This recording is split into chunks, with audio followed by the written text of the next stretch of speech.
Good morning, everyone, and welcome to this TA session. My name is Kirsten Bayer with the Illinois Center for Specialized Professional Support at Illinois State University, and I will be the moderator and technical support for today's webinar. Today's topic is Illinois Youth Career Pathway Grant Opportunity Technical Assistance Session, specifically with Caroline and Heather, our presenters for today. So they will be taking us away in a second here. But just some brief housekeeping things before we get started. As a reminder, all participants on this webinar are in listen-only mode, meaning you cannot unmute yourselves. If you have questions or comments as the webinar proceeds, please post those in the Q&A or the chat box, and we will facilitate those at the end of the session with a Q&A session if time allows. And we also might do an FAQ as well.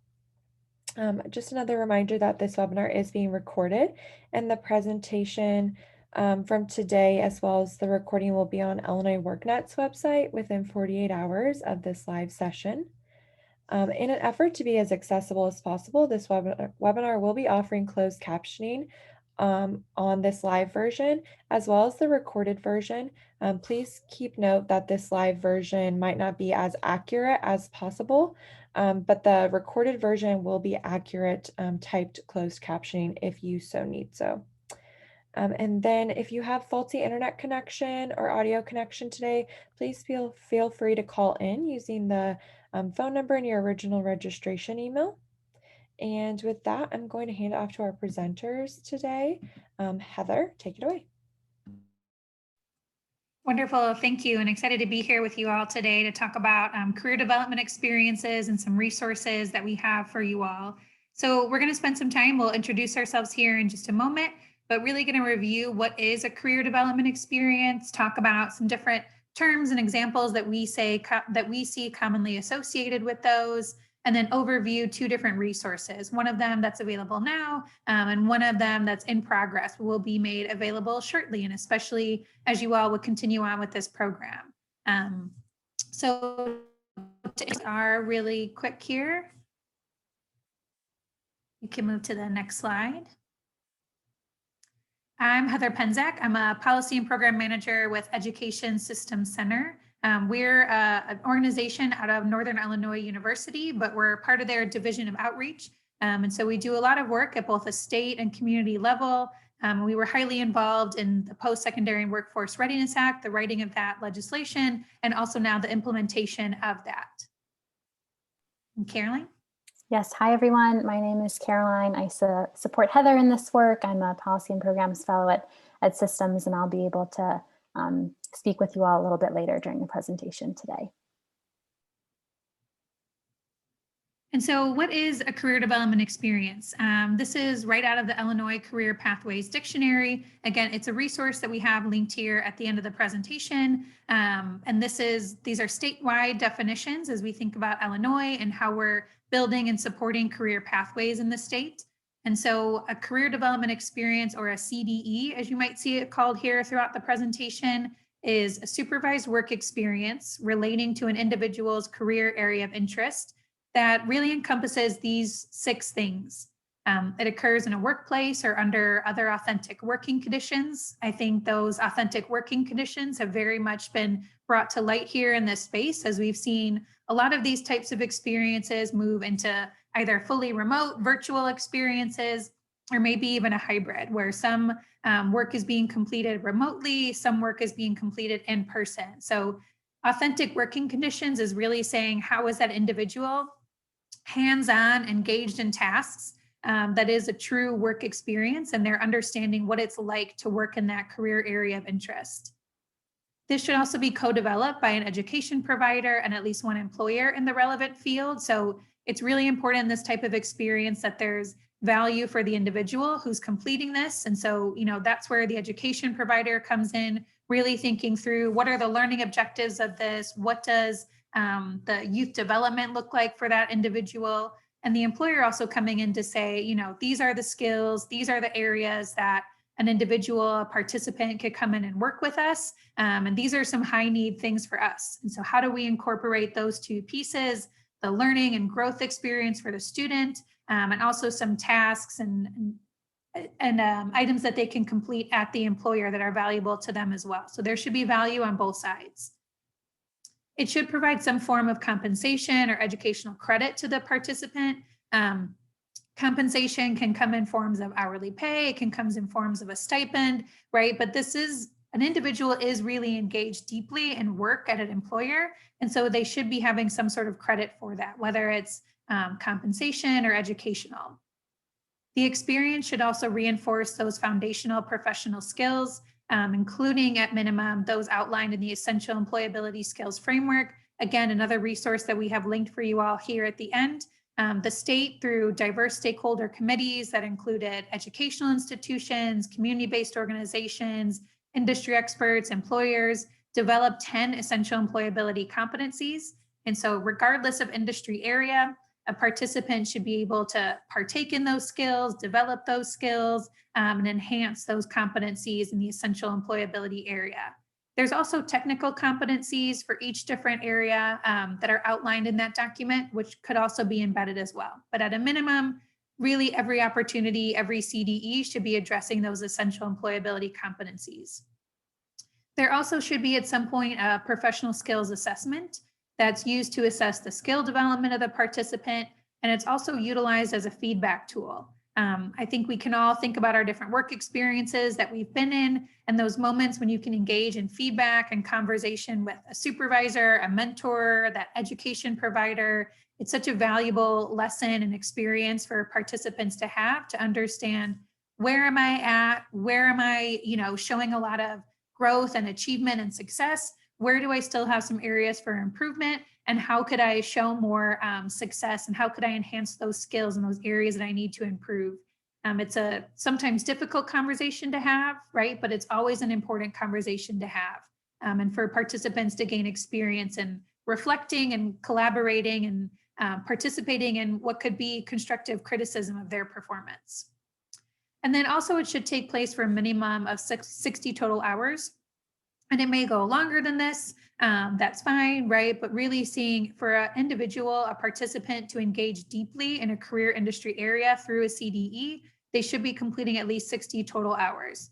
We have seen some communities where they'll do kind of like micro internships or micro CDEs, where they'll do 2 kind of 30-hour CDEs, but a minimum of 60 total hours. We can move to the next one.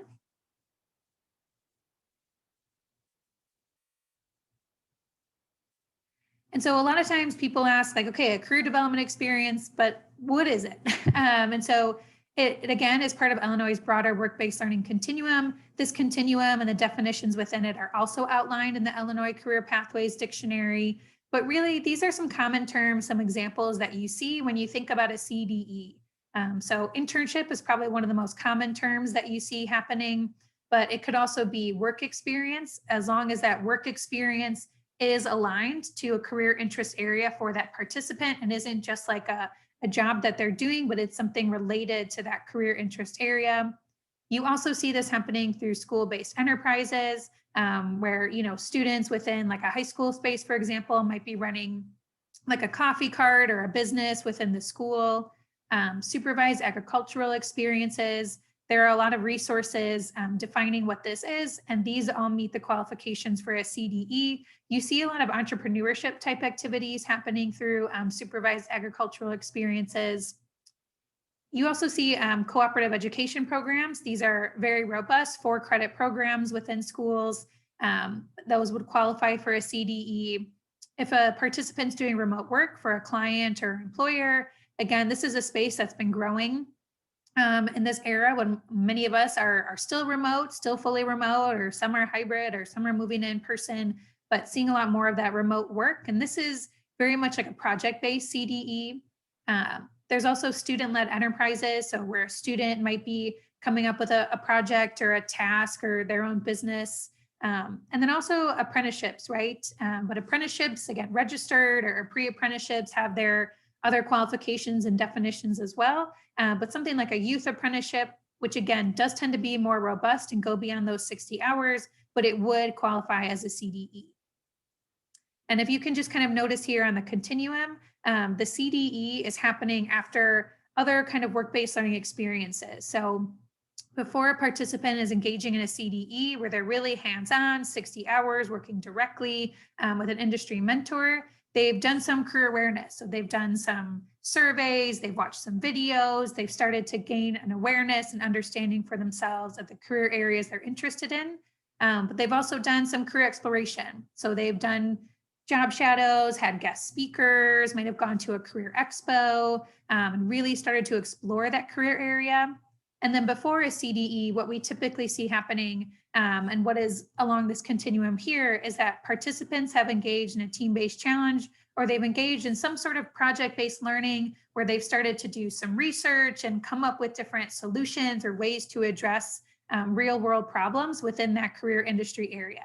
So they've had experience along the continuum, and by the time they get to a CDE, they're really feeling strong about this career interest area, and it's time for them to dive in deeply. And again, having that really increasing intensity of the employer engagement. So they're getting more hands-on work and more understanding for themselves about if this is a career area that makes sense for them.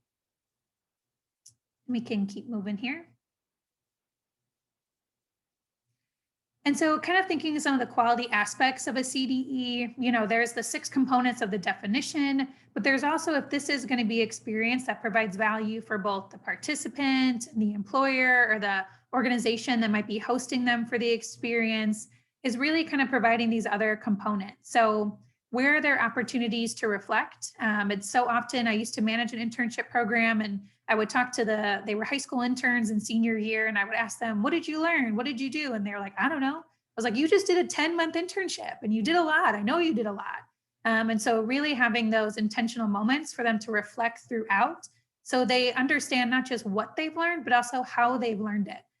This is really valuable too, as you think about supporting participants to go on and seek employment. If they have a job interview, we notice more and more that job interviews have very behavioral based questions about, tell me about a time when, right? And so these opportunities to reflect, prepare a participant to answer those questions more intentionally and with greater detail to set them up for more success to gain that employment. We mentioned this in the definition, but really, again, understanding that that industry expert is a support. They should work very one-on-one with the participant. They should be providing feedback. They are not just a supervisor who assigns tasks, but they should be supported to also understand how they can coach that individual through this experience. So how are they saying, hey, let's stop and reflect on what happened here today. Like, this task didn't go so well. What do you need for it to go better tomorrow? What do you think you could do to be better at this tomorrow? What can I provide as a support? We talk about this in the definition too, but really thinking about, as a participant is completing a CDE, what are the tasks? So as the education provider and the employer are talking about what a CDE looks like, what are those tasks that would reinforce the competencies? We should not see participants just filing papers and getting coffees, right? They should be really engaging in tasks that build those essential, and if possible as well, those technical competencies within that career interest area. The tasks that they're doing, they should be meaningful, authentic, transferable. So a participant should be more prepared for their next experience because of this CDE.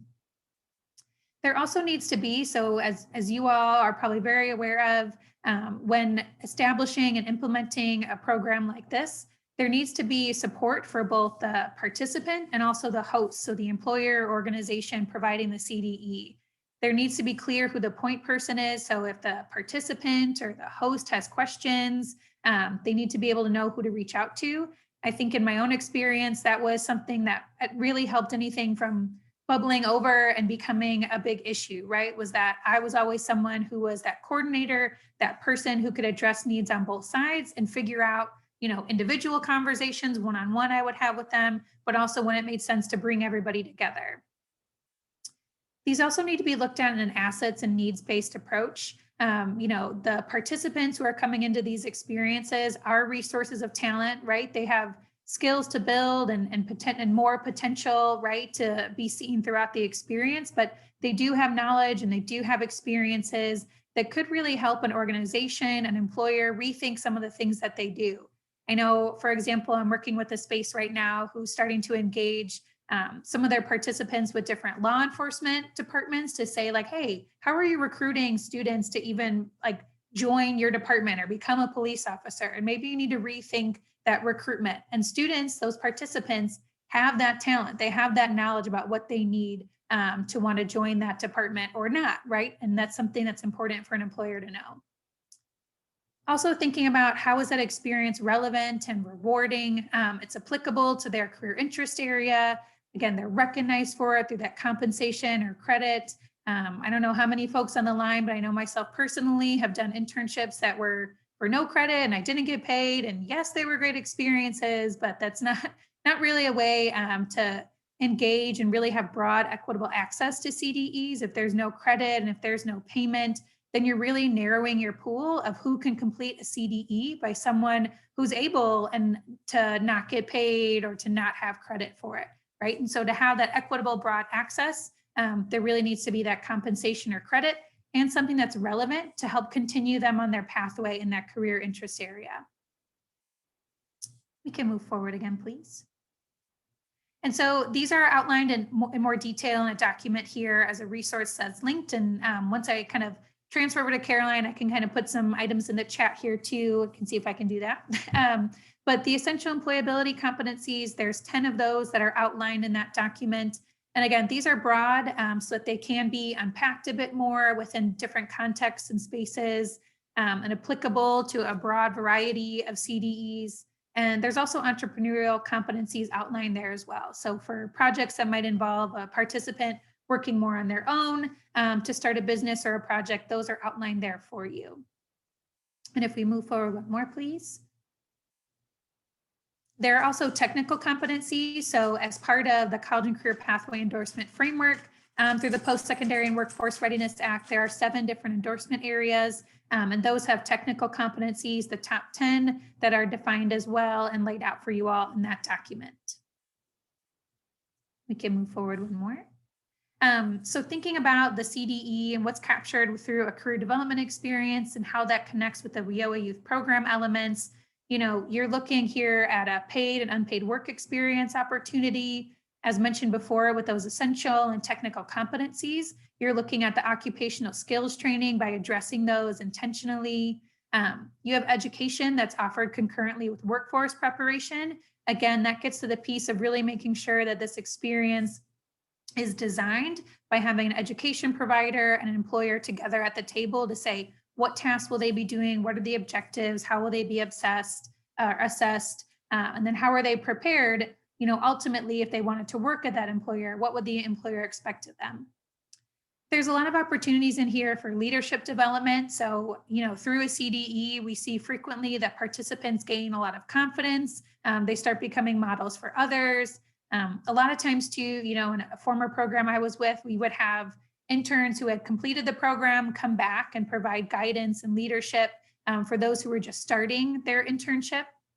And also entrepreneurial skills training. So depending on the type of CDE that you're doing, as mentioned before, some of those entrepreneurial competencies, as we think a lot too about some of these more kind of fully remote or virtual CDEs, that's a really great opportunity for an individual to participate in skills training, to be an entrepreneur and take on a project or task kind of individually on their own. We can move forward here again, please. And so a resource that's provided here for you all is the Career Development Experience Toolkit. And this was created in collaboration with the Illinois State Board of Education and also with the Illinois Department of Commerce and Economic Opportunity. To implement a career development experience is no small feat. And so really put together a resource here that takes you through the whole process. So if we move forward, please. The purposes of the toolkit is really to help establish the expectations for what it means to implement high quality, rigorous work-based learning experiences that, again, really prepare young people to be college and career ready through developing those essential entrepreneurial and technical employability competencies. And I really would say with the CDE, it's for both college and career. So a CDE might be helping inform a major or a program of study that a student would be taking on as they go into more post-secondary education, or as they might want to go back to school, but also career ready. This could be an opportunity for them to even gain some part-time or full-time work with the employer that they're completing their CDE at. The toolkit provides guidance, tools, and frameworks to offer a CDE, and this all aligns to the framework spelled out in the Post-Secondary and Workforce Readiness Act, specifically for those college and career pathway endorsement frameworks, but also as a part of the broader Illinois work-based learning continuum. And all throughout the toolkit, I think one of the most valuable parts is that consistently throughout, there's examples of best practices and models for how organizations are accomplishing this on the ground. That's there for you to spark thinking about how other communities are doing this. There's also templates throughout for you to customize to fit the needs of your own region and your own program. And the communities are on there. So, they're there for outreach. If you ever wanted to connect with us to get connected with the community, that's something that we're happy to do as well. We can move forward, please. Oh.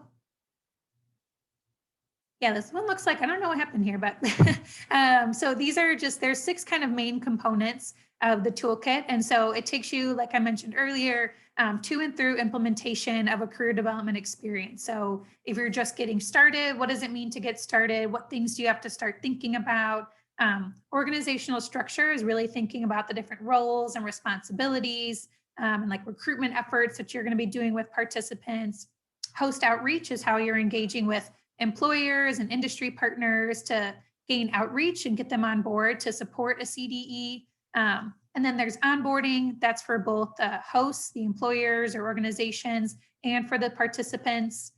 There's items there about during. So what should you be doing during a CDE? And then the last one here that for some reason formatting got a little messed up here is about wrapping up. So what does it mean to kind of end everything, gather feedback? It's a whole cyclical process, right? As you would wrap up one CDE, you should be getting feedback from your participants and your hosts, and then incorporating that into the start of a new CDE program.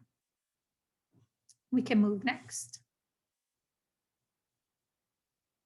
And so the resources that you'll have on here, there's a toolkit document. So it's like a 113-page PDF document that you can download and guide your readers through each stage of that implementation. It links to all the resources and materials. So if you want some light weekend reading, but there's also a website, which I think is kind of the most user-friendly component of the toolkit.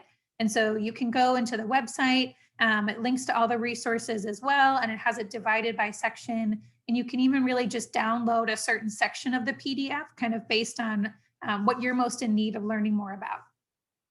And all throughout, there's customizable templates. So again, within the document and the website, these are Microsoft Word documents that you can download and edit to reflect your own unique context and needs for each community and for the organization, some of the employers that you might be working with. So I think if we move forward, we have our screenshots here of that. And so I'll put this in the chat. It's also linked at the end of our presentation. But if you go onto the Toolkit website, kind of highlighted here in red are some pieces to look out for. So you can download the full toolkit, which is that over 100-page document.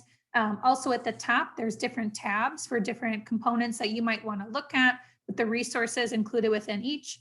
And then you can see this bottom kind of red square box is where you would download just the specific section. So you can look at the toolkit in kind of like 15-page chunks rather than as a whole 100-page document. And if we move one more, please. You'll see here when you go down to each, within each section at the bottom, there's different kind of drop-down menus of resources. So you can click on those and some of them will take you to articles. Some of them will be those templates. And there's also a space if you all have a best practice or a resource for CDEs that you think would be beneficial for communities throughout the state to access, you can submit those there through this website as well. And if we move one forward, please. These are just some examples here of some resources that you might see. So done a lot of work kind of talking to communities from all throughout the state. So again, by those 7 endorsement areas, looking at what those suggested tasks could be. These are really helpful for you all if you're thinking about engaging with an employer or an organization that might host your participants and they're wondering, well, I have no idea what to do with a youth participant. I don't know what they would actually do at my site. There's an extensive list of, kind of tasks and ideas here that could spur thinking from that employer, how they might utilize a youth participant within their space. And then I believe the next one, if you move forward, is kind of an example of a template. So here's a template, again, that you could download as a Word document and edit and customize, but it takes you through like a host profile and also what a participant orientation at the site might look like. In my personal experience, you don't always see hosts kind of really bringing their participant on and giving them a whole tour of the site and explaining everything. Sometimes they're just like, all right, welcome, here's your desk. So this really spurs them to think like, okay, this individual doesn't know necessarily about my full space and where everything is. Like they might not even know where like the refrigerator is to put their lunch. So like, let's make sure that I really give them that tour and start to make them feel welcome and a part of the team throughout their CDE. So these are, again, all resources that you can download and customize. Like for orientations, you might have some specific items that need to be included on there beyond what's already included. And now I will turn it over to Caroline to walk you through a resource in progress, which is the companion piece to the toolkit. Thanks, Heather. Yeah, so as Heather mentioned, I'm going to talk a bit about the Career Development Experience Toolkit companion piece. So thinking about, why did we create this companion piece in addition to the toolkit? And the companion piece really emphasizes equity and highlights best practices for underserved youth populations, particularly opportunity youth, which we'll talk a bit more about in a moment. But through the companion piece, we really want to make clear the barriers that certain communities face and how organizations are working with these youth to explicitly fight those barriers and provide access to meaningful opportunities. The companion piece itself also dives more into racial and ethnic inequities we see in academic outcomes and employment, and really speaks to how career development experiences can be leveraged as an opportunity to build equity for young people. Next slide, please. So we have, thinking about the purposes of the companion piece, they really include the purposes of the original toolkit that Heather was going over. But in addition to that, we're really tailoring those expectations, tools, and practices for organizations that are working with opportunity youth. We really want to address the needs of stakeholders outside of maybe traditional high school settings. So also including a range of other organizations in this work, like workforce development organizations, community-based organizations, alternative high schools. So really targeting the wide spectrum of organizations working with youth to serve them more inclusively. Next slide, please. So Heather went over WIOA youth program elements, and with the original toolkit, and those certainly apply here, but there's also some elements specifically for the companion piece that overlap with those youth program elements. So those include supportive services like support with transportation, childcare. Adult mentoring is another one of those elements. So thinking about host supervisors that Heather already mentioned, along with mentors at managing organizations. Follow-up services is certainly another one of those elements. So thinking about continuing connections with opportunity youth and making sure they're continuing along a meaningful pathway even after the particular career development experience that they're involved with. And then the last two listed on this slide here, while not central tenets in the companion piece particularly, there's definitely some organizations in this space that are providing these. So financial literacy education and services that provide labor market information either through the managing organization or within the host employer as well. Next slide. So the companion piece is shorter than the toolkit because it's a companion piece. And so it starts off with introducing the companion piece and a little bit of what I've shared with you all already about why a companion piece, and then also thinking about how organizations can entice hosts and employers to support and hire historically underserved populations. The companion piece then goes through 3 different models: community models, host-led models, and federal models, which I'll review in just a moment. And then the bulk of the companion piece is really about how organizations can build equity. And so through it, we talk about common barriers and solutions, model examples of how to engage with opportunity youth.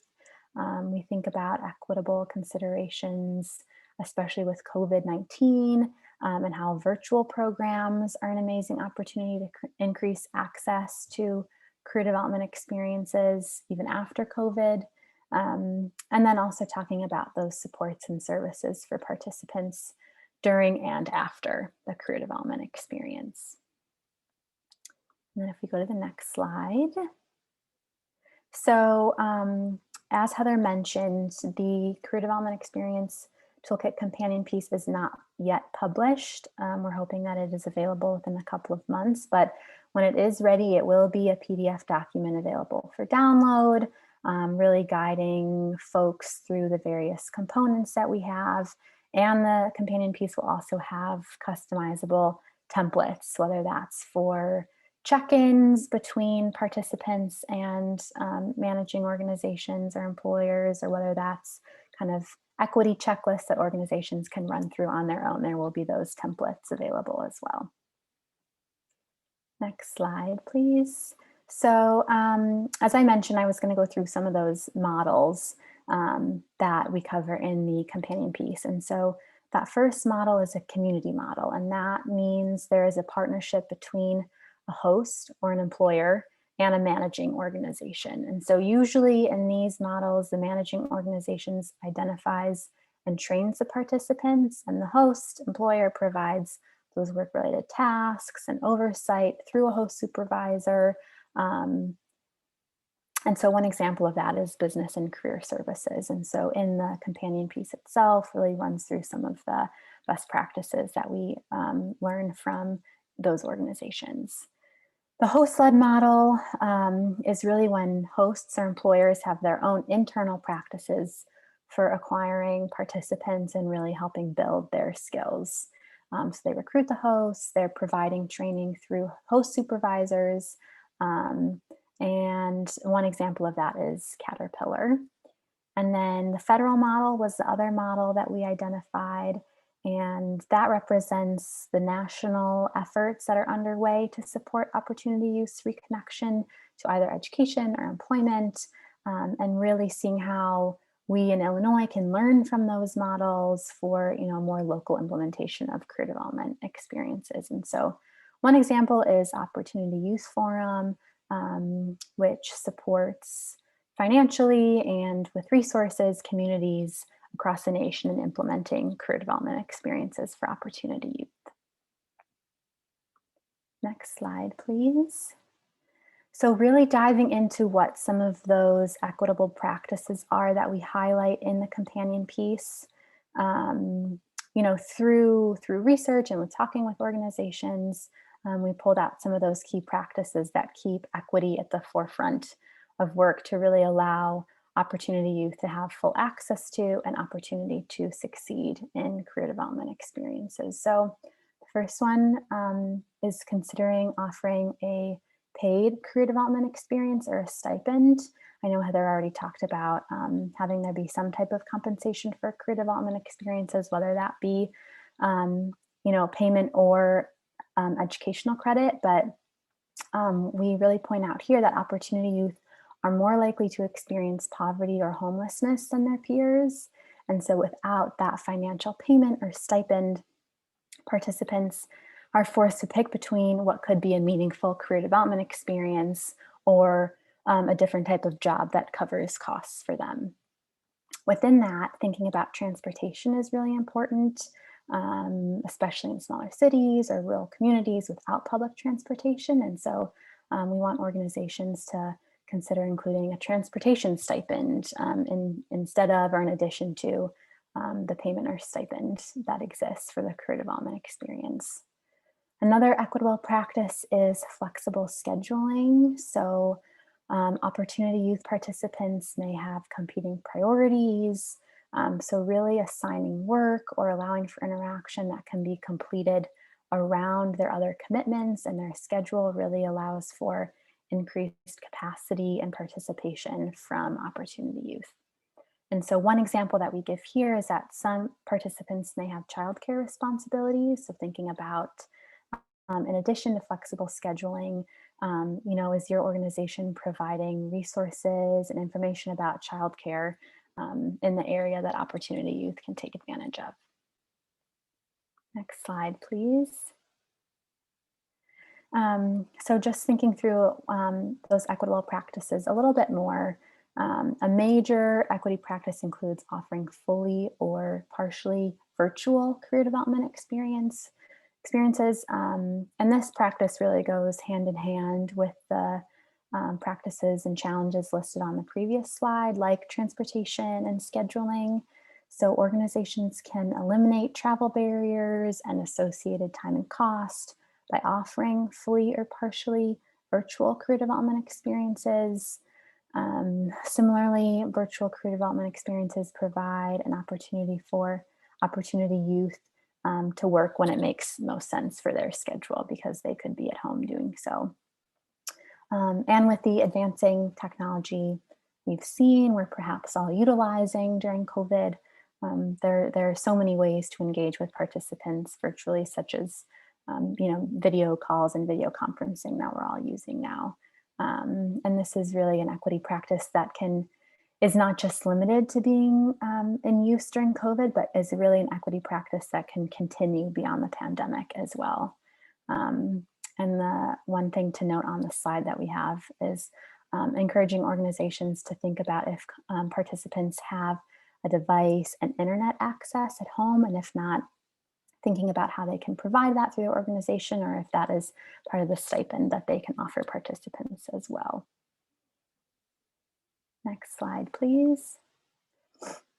Another component of that companion piece that we have, like I mentioned, is that supports and services for participants during and after the career development experience. So we really have a section there that builds out what those services can look like. Some of it is mirrored in the original toolkit that Heather was going over as well. However, the companion piece really emphasizes that communication and connection must extend beyond the formal career development experience. So for example, mentors at the managing organization and hosts, supervisors at the host organization can work with participants during the career development experience to think through next steps on their pathway. And then these conversations should really continue for at least a year of follow-up between either that host, supervisor, or mentor and participant. In this section, we really emphasize that building relationships is key to building equity in these programs, thinking about how many opportunity youth lack the social capital to advance in certain industries, and really focusing on building relationships with people across the managing organization or the host organization can be really vital to building that social capital. And then we also have examples of how organizations can develop networks for current and former participants. So creating connections between them, which builds relationships and capital for participants. And then also thinking about how that can also provide professional development and leadership opportunities for former participants who are taking on that, mentorship type role as well. Next slide, please. So here we have one of the templates that we offer for organizations. And so this one that you're seeing here is a version of one that will come at the end of the companion piece and is really an opportunity for organizations to think through each step of the career development experience and how they're taking an equity-focused approach in that area. So this is just one example. Next slide, please. This template is a separate one-pager on equity practices for hosts. So for example, if you work at what would be considered a managing organization, like a CBO or a school or a workforce development organization, this page can be given to hosts or employers you work with for them to think about implementing equitable practices and really help in having those conversations. Thinking about, not just what equity supports they're providing, but also helping have conversations with them about the benefits of them hiring opportunity youth as well. Next slide, please. So moving a bit beyond the toolkit and the toolkit companion piece, Ed Systems also convenes the Illinois Work-Based Learning Innovation Network, or IWIN, as the commonly used acronym. So IWIN is open to communities like schools, school districts, community colleges, and employers, and more throughout Illinois, and is really designed to help these communities in a couple different ways, as broken down on the slide here. And I think Heather's linking the link for everyone in the chat right now. So first, IWIN really aims to highlight and explore innovative models for work-based learning. And since IWIN is new this year, we're really focused on virtual work-based learning. Through IWIN, communities can engage in conversations on creating those sustainable, high-quality work-based learning models that are really providing broader and more equitable access to work-based learning. And again, thinking about building social capital for underserved populations like Black and Latinx students. Also, communities can build connections amongst each other, sharing best practices, learnings, and resources. We want this to be a place for communities to learn from each other and to share resources with each other. And so we offer opportunities constantly for communities to share those resources with us so that we can share it out with other communities. And then ultimately, we hope through these connections, we can be identifying needs for state policy changes or support systems as well. So if you go to the next slide, so we have here some screenshots of what you'll find online. But if you're, and as Heather linked, that IWIN Resources, the IWIN site, which will get you to the resources site that includes our previous IWIN sessions. We've been meeting monthly, so you can watch those recordings. There's already resources, activities along the work-based learning continuum on there. And like I mentioned, that space for communities to submit resources to support one another. And so if any of the communities on the call today are interested in either learning more about IWIN or thinking about becoming a member, please reach out to us. We'll have our contact information on one of the upcoming slides, which will also be available on the WorkNet site. And again, IWIN membership is meant to represent a diverse set of stakeholders, and you can encourage your employer partners, CBOs, other intermediaries to join as well.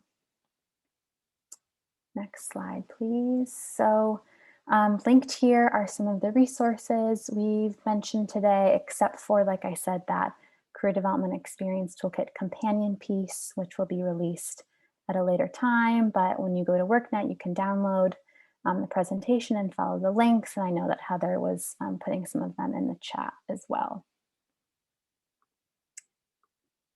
And then on the next slide,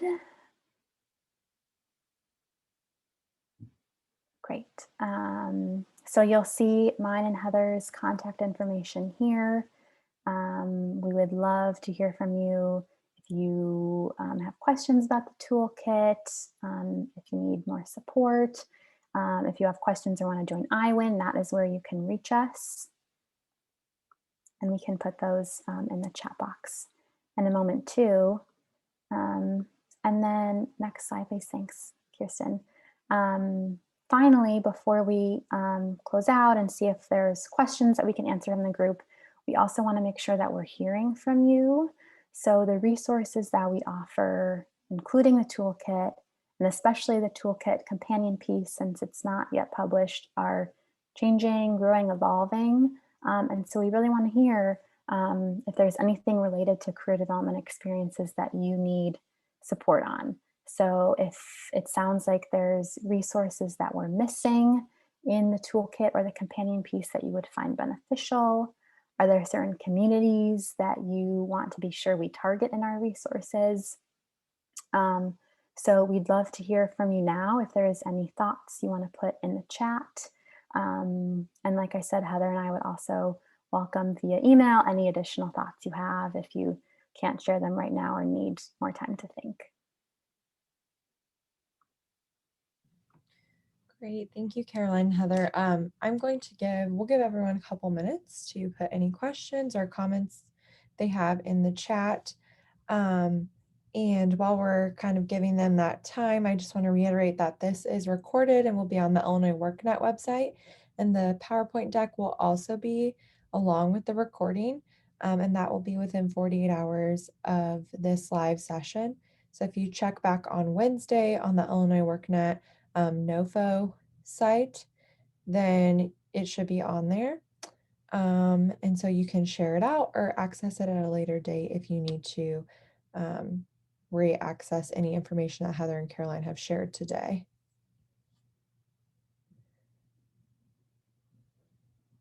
I don't see any questions coming through or anything, Heather or Caroline, and Heather did put their information in the chat, their email. I will put it up on the slides again for you as well. And then Caroline or Heather, did you have any last remarks or final thoughts? No, just always excited about this type of work, but also understand that how difficult it can be to implement at times. There's so many moving pieces, it feels like. So please just keep us posted. And again, excited for you all to check out the resources that we have and information there. But really, too, if there's communities that we can help connect you with, IWIN is a great space to meet other communities as well. So, and encourage you all to check out the resource and IWIN if that's of interest to you. And just thank you for having us here today to share. Great, thank you so much. And thank you to Tara Scott and her team at OET for setting all of these TA sessions up for all of you. I think they've been very beneficial, and we're getting some great feedback for you, Heather and Caroline. Very informative and helpful. Attendees are saying thank you for the recording as well. So we are happy to provide these for you. And then it looks like Heather might be putting something in the chat. Oh, there we go. Thank you so much. Everyone have a great rest of your day, and we look forward to seeing you on the next TA session.